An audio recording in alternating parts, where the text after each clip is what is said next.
प्यारे विद्यार्थियों, हम लोग फिजिक्स के छठा चैप्टर ऊर्जा के स्रोत सोर्सेस ऑफ एनर्जी पढ़ रहे हैं। इस चैप्टर का आज चौथा क्लास है। पिछले 3 क्लास के वीडियो को देखने के लिए डिस्क्रिप्शन में लिंक शेयर किया गया है, आप वहां से देख सकते हैं। आइए आज का जो प्रश्न है वो है कि बायोगैस संयंत्र के लाभ को लिखें। वीडियो के अंत तक बने रहें, सारा इंपॉर्टेंट टॉपिक पर चर्चा की जाएगी, सारे महत्वपूर्ण प्रश्नों को बताया जाएगा। आप वीडियो के अंत तक बने रहें, कहीं कोई परेशानी नहीं होगी। आइए कि बायोगैस संयंत्र के लाभ को लिखें। हम लोगों ने पिछले क्लास में बायोगैस क्या है इसके विषय में जाना। बायोगैस संयंत्र के द्वारा हमें प्राप्त होता है, इस चीज पर भी हम लोगों ने चर्चा किया, सीखा, जाना कि संयंत्र में गोबर का घोल डाला जाता है और उससे हमें बायोगैस प्राप्त होता है। अब जो संयंत्र बनाया जाता है जिससे कि बायोगैस प्राप्त होता है, इस संयंत्र से क्या लाभ है? प्रश्न है कि बायोगैस संयंत्र के लाभ को लिखें। बायोगैस संयंत्र के लाभ निम्नलिखित हैं। पहला जो है पॉइंट जो लिखे हैं कि बायोगैस संयंत्र जो है वो सस्ता होता है। बायोगैस संयंत्र बनाने में बहुत ज्यादा कॉस्ट नहीं पड़ता है, बहुत ज्यादा पूंजी या राशि की आवश्यकता नहीं होती है, बिल्कुल ये सस्ता होता है। दूसरा है कि बायोगैस चलाने में यह संयंत्र सुविधाजनक होता है। कारण कि ये जो संयंत्र चलता है वो बायोगैस के द्वारा ही चलता है, इसके लिए अलग से कोई ईंधन, अलग से कोई खर्च की आवश्यकता नहीं होती है।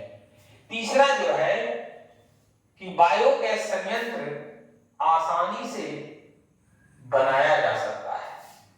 क्या है कि बायोगैस संयंत्र सर्वत्र सभी जगह आसानी से बनाया जा सकता है। हर जगह कहीं भी बायोगैस संयंत्र को आप बना सकते हैं और इस संयंत्र को बनाने के लिए आवश्यक जो साधन है वो गांवों में भी उपलब्ध है। गांव में गोबर उपलब्ध है, जो भी कृषि अपशिष्ट होता है वो उपलब्ध होता है। इसके लिए विशेष और कोई चीज की जरूरत नहीं होती है, ना विशेष खर्च का जरूरत होता है। इसलिए जो भी जरूरत है या जो भी आवश्यक पदार्थ, इसके लिए आवश्यक साधन का जो जरूरत पड़ता है वो गांव में भी उपलब्ध होता है। ये हमारा बायोगैस संयंत्र का लाभ है कि ये बिल्कुल सस्ता होता है। इस संयंत्र को चलाने के लिए बायोगैस या ये ईंधन भी है।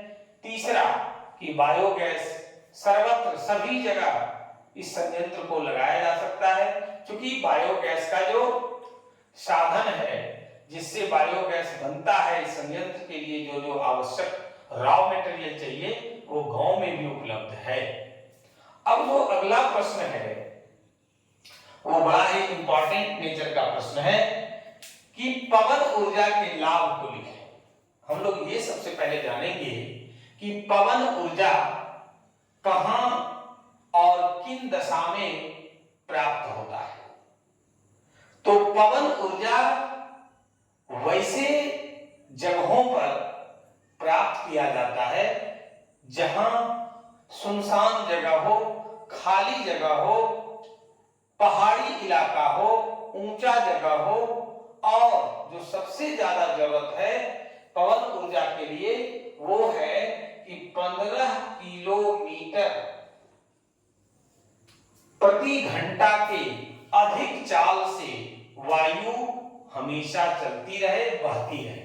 यानी वायु का गति जो है वो कितना होना चाहिए? कम से कम 15 किलोमीटर प्रति घंटा से अधिक का गति होना चाहिए। ये सब जगह उपलब्ध नहीं है।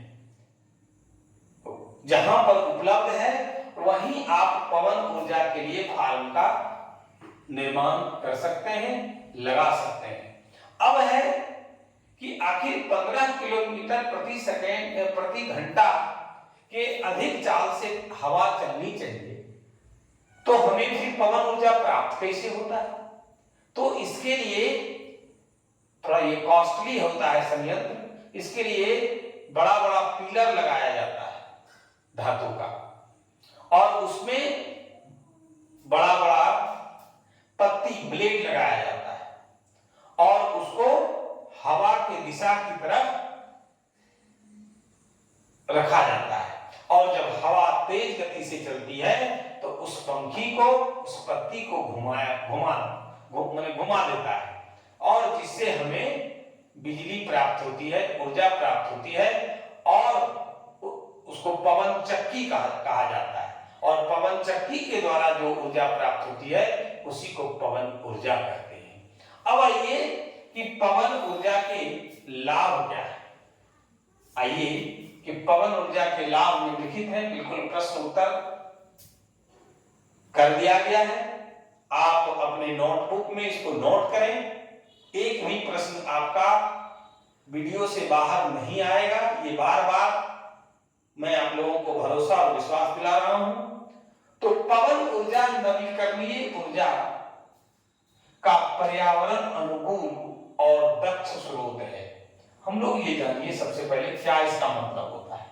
तो पवन ऊर्जा नवीकरणीय ऊर्जा है, फिर से प्राप्त होने वाला ऊर्जा है।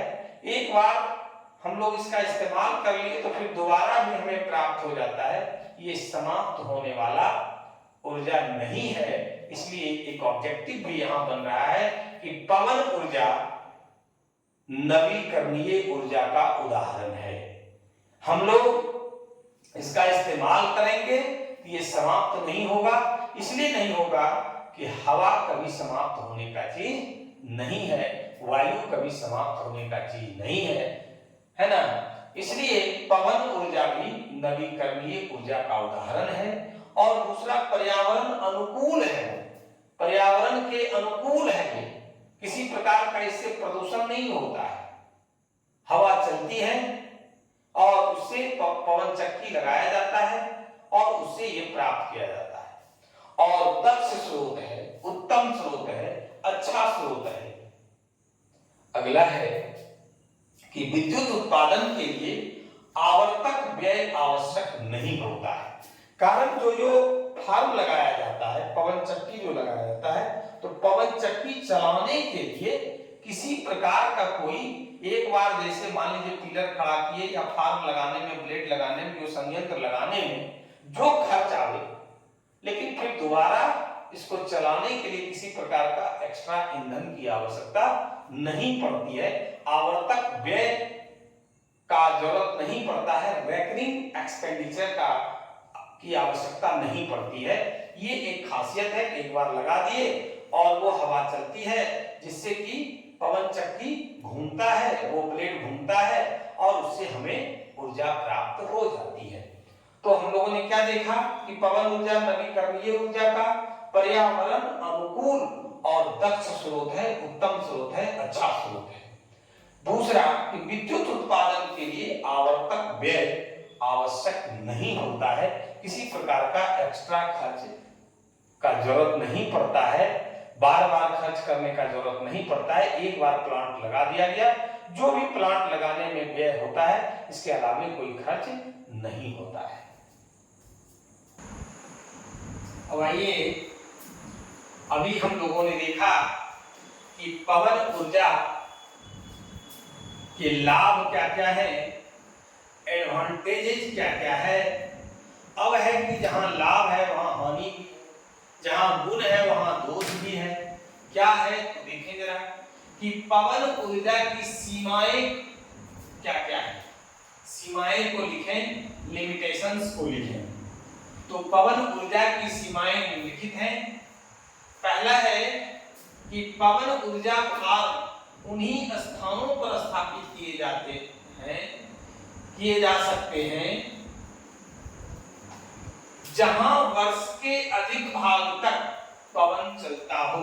देखिए ये पवन ऊर्जा फार्म जो है, पवन चक्की की स्थापना, पवन चक्की सब जगह लगाया नहीं जा सकता है, उसके लिए सभी जगह अनुकूल दशा भी नहीं है। वैसे जगहों पर ये लगाया जा सकता है जहां तेज गति से हवा चलती हो। अभी हम लोगों ने चर्चा किया कि 15 किलोमीटर प्रति घंटा के गति से अधिक गति हवा चलनी चाहिए, हवा की गति होनी चाहिए, तभी आपका ये पवन ऊर्जा फार्म सक्सेसफुल होगा, तभी इससे हम ऊर्जा प्राप्त कर सकेंगे। दूसरा जो इसका लिमिटेशंस है, दूसरा जो इस सीमाएं हैं वो है कि टरबाइन की आवश्यक चाल को बनाए रखने के लिए पवन चाल 15 किलोमीटर प्रति घंटा से अधिक होनी चाहिए। अभी हम लोग चर्चा कर रहे थे, अगर मान लीजिए हवा की गति 15 किलोमीटर प्रति घंटा से कम हो गया, उस स्थिति में टरबाइन की जो आवश्यक चाल है उससे कम हो जाएगा और उस स्थिति में हमें ऊर्जा नहीं मिल पाएगी। अब इसके लिए फिर वैकल्पिक व्यवस्था करना होगा जो कि काफी कॉस्टली है। आगे है कि पवन ऊर्जा फार्म की स्थापना के लिए भूमि का बड़ा क्षेत्र आवश्यक होता है, खाली जगह होना चाहिए।